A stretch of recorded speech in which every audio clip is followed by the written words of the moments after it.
अस्सलाम वालेकुम नाज़रीन। नाज़रीन, आज का हमारा जो मौजू है, बहुत से लोग ये पूछते हैं कि गुड़ और शक्कर में से कौन सी शय ज़्यादा बेहतर है। अब ये बहुत ही बारीक सा नुक्ता है, इसको थोड़ा समझने की ज़रूरत है। उसके लिए आप ज़रा ये शक्कर बनती हुई देखिए कि यहाँ पे आपको एक बेलना नज़र आ रहा है और बेलना कहाँ पे है कि आम फुट लेवल पे जमीन पर बेलना नस्ब किया गया है। अब जो लोग उस बेलने में गन्ने डाल रहे हैं, जरा उनकी पर्सनल हाइजीन देखिए। और जहां पे बेलना लगाया गया है, बेलने के आगे जो गड़ा है, उस गड़े के अंदर टीन के कनस्तर रखे गए हैं जिसमें गन्ने का रस जो है वो सब आता है। उसके बाद एक कनस्तर खत्म होगा, दूसरा कनस्तर लगा दिया जाएगा, तीसरा लगा दिया जाएगा। यहां से कनस्तर उठाएंगे और ले जाके उस बड़े से कढ़ाई में डाल दिया जाएगा। उस कढ़ाई में जब ये पकेगा तो जब उबाले खा रहा होगा तो इसमें रंग काट भी डाला जाएगा जिसको रंगुलेट भी कहते हैं, और इसमें सोडा भी डाला जाएगा। अब ये दोनों डाल के इसको पकाया जाएगा। इसकी मैल जो ऊपर आएगी उसको उतार उतार के साइड पे रखा जाएगा। उसके बाद जब एक ख़ास लेवल पे ये पहुंच जाएगा, पक पक के ख़ास लेवल पे पहुंच जाएगा, तो इसे उठाएंगे वहां से और उठा के साथ एक बड़ा सा लकड़ी का सांचा है जिसमें ये डाल दिया जाएगा। अब उसमें आप देखिए कि जब उसमें डाला जाता है तो उसके बाद बंदे आते हैं, वो उसमें एक बड़ा सा बेलचा है जो एक वाइपर नुमा का है और उसमें बाकायदा उसको यूं यूं घुमाते हैं, उसको ठंडा किया जाता है।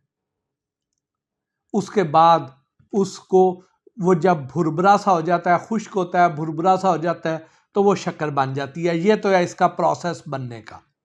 लेकिन अब इसकी सारे आप जरा मराहिल को गौर से देखते जाइए कि जहां बेलने पर गन्ने डाले जा रहे हैं, बेलने में वो वाली जगह देखिए कि जो गन्ने बाहर से आ रहे हैं किस जगह पे पड़े हुए हैं, साफ हैं, गंदे हैं, उसे कतई नजर कोई परवाह किए बगैर गन्ने जो हैं उस बेलने में डाले जा रहे हैं। और उस बेलने की भी जरा आप हालत देख लीजिए कि वो बेलना कितना गंदा और गलीज है।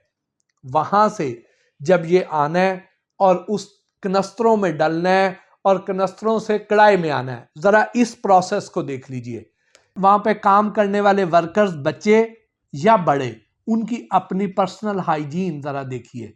शदीद ठंड के दिनों में ये काम किया जाता है और जब ठंड ज्यादा होती है तो ये लोग पानी से भी दूर भागते हैं, क्योंकि वहां पे कौन सा गीजर लगे होते हैं, वहां पे कौन सा गर्म पानी से हाथ धोने का इंतजाम होता है।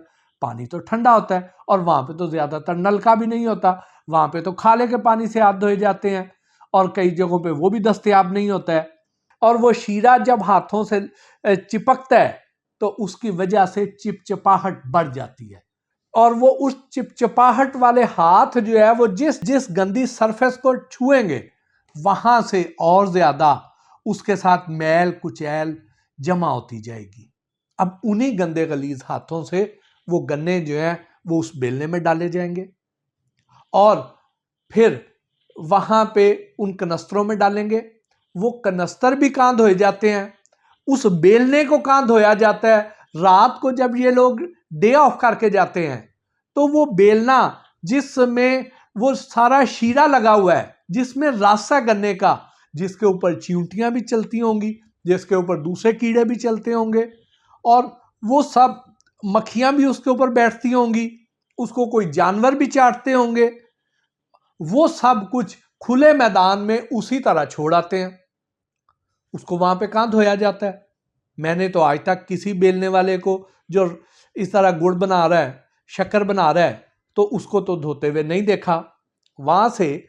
और जिन कनस्तरों में लाया जाता है उनको भी नहीं धोया जाता। उसके बाद आगे आ जाइए तो जिस कढ़ाई में डाला जाता है, कढ़ाई के बाद वो जो एक सांचा लकड़ी का, आप जरा उसको गौर से देखिए। नंबर एक बात तो ये है कि ये जो लकड़ी का मटेरियल है ये फूड ग्रेड है ही नहीं, और एक तो फूड ग्रेड नहीं है, उसके अंदर ग्रूव्स हैं, उसके अंदर ऐसी दर्जें हैं, उसके अंदर ऐसे बारीक बारीक माइक्रो लेवल के सुराख हैं जिसके अंदर ये सब कुछ, ये शीरा जो है, ये गट्टा सा जो है, ये उसके अंदर डिपॉजिट होता रहता है और उसके अंदर फिर माइक्रोबियल ग्रोथ होती रहती है। अब उसको उसके अंदर डाल के उसमें से जब ये आगे प्रोसेस करेंगे तो उसके अंदर तो बहुत से बैक्टीरिया और उसमें जरासीम है, और रात को जब ये इसको भी उसी तरह खुला छोड़ जाते हैं, इसको रात को कुत्ते चाटें, बिल्लियां चाटें, इसके ऊपर कीड़े फिरें, सुबह बस इसको उसी तरह बस अंदर उस लाके, तो वो जो कुछ भी था, अगर उसमें कोई मोटी चीज को पड़ी है, कोई पत्ता गिर गया या कुछ और को छिलका गिर गया, उसको उठाएंगे। उसके अलावा इससे ज्यादा वहां पे सफाई का इंतजाम नहीं होता। और जो अंदर टूल्स अंदर जो फेरे जाते हैं, जो वाइपर नुमा बेलचा सा है, आपका क्या ख्याल है कि इस बेलचे को धोया जाता होगा?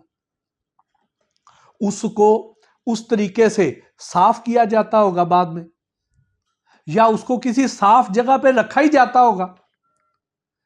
और ये जो चीजें हैं, चाहे वो गुड़ साथ पड़ा हुआ है, वो भी आप देखेंगे एक आम गंदे गलीज तोड़े के ऊपर रखा हुआ है और फुट लेवल पे रखा हुआ है, और ये भी फुट लेवल पे पड़ा हुआ है।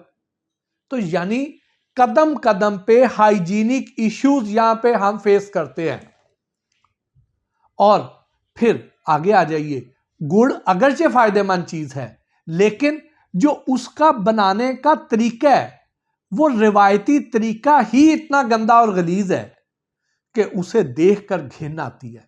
यानी मिन हैसुल कौम हम इस हद तक गंदे गलीज है, हमारे रिवायती तरीके भी जो आम लोग कमर्शियली यूज करते हैं वो बहुत ही गंदे और गलीज है। यानी सफाई का तो कहीं पर नामो निशान नहीं।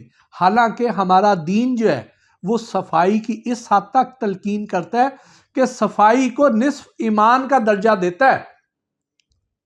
तो ये लोग जब अपने घर में अपने बच्चों के लिए, अपने फैमिली के लिए खाना बनाते हैं तो वहां पे तो सफाई का ख्याल रख लेते हैं, लेकिन जो गुड़ शक्कर उन्होंने बाहर आम मार्केट में बेचनी है उसके लिए सफाई का ख्याल नहीं होता है। अपने लिए उनका म्यार और है, दूसरों के लिए और है। तो वो जो गुड़ जो इतनी फायदेमंद चीज है कि वो एंटी एलर्जी खसूसियात का हामिल भी है, वो खून भी बढ़ाता है, वो रेड सेल्स भी बढ़ाता है, वो एनेमिक पेशेंट्स के लिए भी अच्छा है, उसमें आयरन और पोटाशियम भी वाफर मिकदार में है, और वो उस चीनी से 1000 दर्जे बेहतर भी है, इस हद तक गंदा होने के बावजूद भी। लेकिन अगर उसको आप सफाई से बना लें तो उसकी अफादियत कितनी ज्यादा बढ़ जाएगी। तो अब ये तो गुड़ था, अब आ जाते हैं शक्कर की तरफ।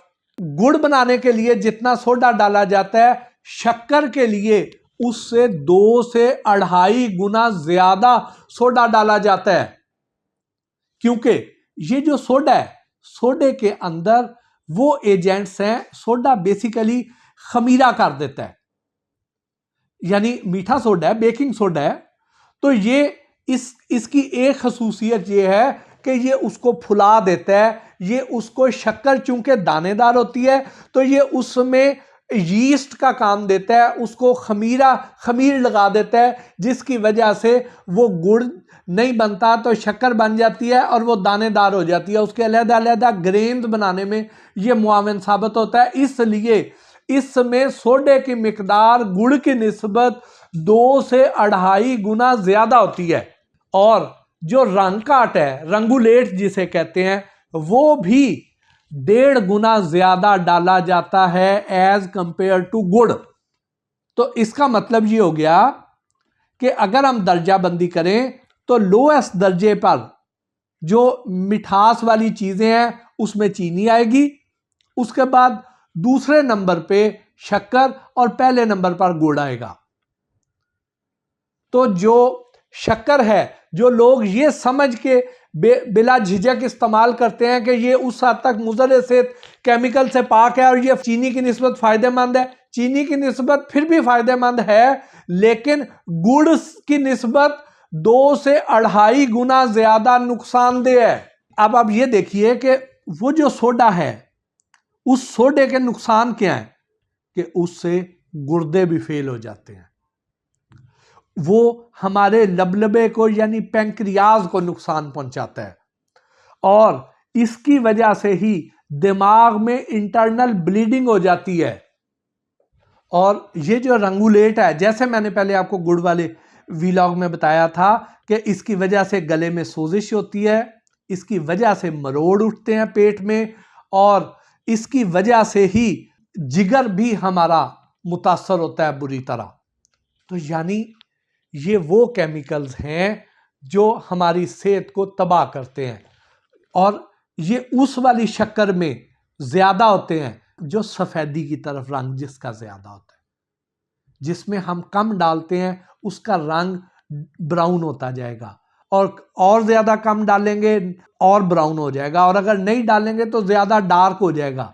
लेकिन यहां चूंकि बदकिस्मती से हम सफेद रंग को ज्यादा पसंद करते हैं, और ऐसी जो खुशनुमा खिला खिला सा रंग है हम वो पसंद करते हैं, और उस पसंद के चक्कर में ये लोग उसमें केमिकल्स की इतनी भरमार करते हैं कि वहां पे उन्हें इससे कोई गर्ज नहीं होती है कि इंसानी सेहत के साथ क्या हो रहा है। और बदकिस्मती से जो लोग ये बना रहे होते हैं वो चूंकि पढ़े लिखे भी नहीं होते हैं, उनको इन SOPs का भी नहीं पता होता है, वहां पे कोई कवानीन भी लागू नहीं होते हैं क्योंकि उनको कोई चेक ही नहीं करता। ये एक घरेलू सनत है, इसको इस वजह से आज तक किसी ने इधर तवज्जो ही नहीं दी है। तो ये वहां पे जिस भी तरीके से जो उन्हें समझ आता है उसे बना के चलाए जा रहे हैं। उनको ना पर्सनल हाइजीन का पता है, ना टूल्स की सफाई का पता है। हालांकि ये वो सफाई के असूल हैं जो अगर फूड अथॉरिटी के कवानीन उन्होंने नहीं भी पढ़े तो हमारे दीन ने तो उनको बताए हैं। लेकिन बदकिस्मती से हम नाम के मुसलमान रह गए हैं, अमलन हम अपने दीन के जो बताए हुए असूल हैं उन पर सही तरह अमल दरामद नहीं करते। इसके साथ ही आज के इस वीलॉग से अपने मेज़बान मोहसिन भट्टी को इजाज़त दीजिए। अल्लाह निगहबान।